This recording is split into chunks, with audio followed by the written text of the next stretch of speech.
just had a press conference with State Senator Loretta Weinberg and Assemblywoman Linda Stender, where they're urging their colleagues to override the governor's veto of the Women's Health and Family Planning Bill that would restore $7.5 million. You have been on the opposite side of these two lawmakers. Tell us why.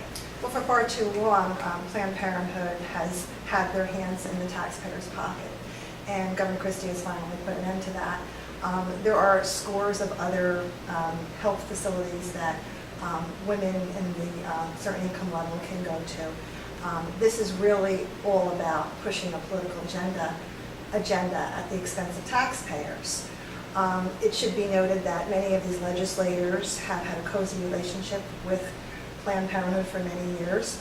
Planned Parenthood has endorsed these legislators, and in turn these legislators have ensured that they receive funding from the taxpayer, and that's wrong, and it needs to stop.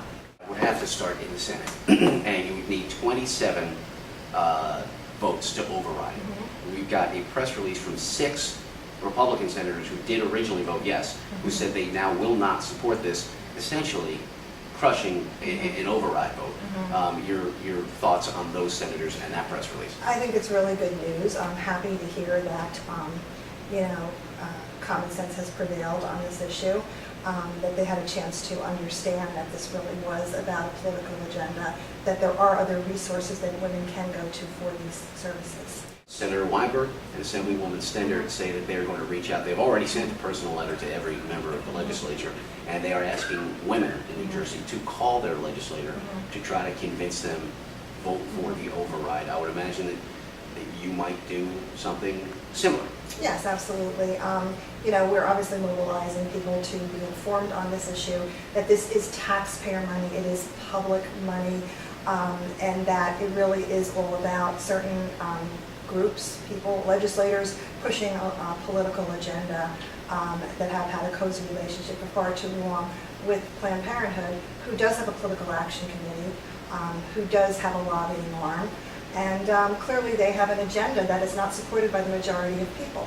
A portion of the money that they were receiving under this program went for community education. Those programs are highly objectionable to many parents who have had Planned Parenthood come into the schools and teach children as young as 10 about sex acts that parents are very upset about and do not believe their children should be informed about. I know that there's been a lot of information that's being put out there by certain groups, of course, the people who want this. It really is important to keep in mind that this is a special interest group that's being funded with taxpayer dollars. And that's what this is all about. I've heard Planned Parenthood say that they were outraged. Well, we're outraged that our tax dollars have been used for so long for these purposes. And we're outraged that legislators want to use our tax dollars to defy the governor to restore the funding, which is our money.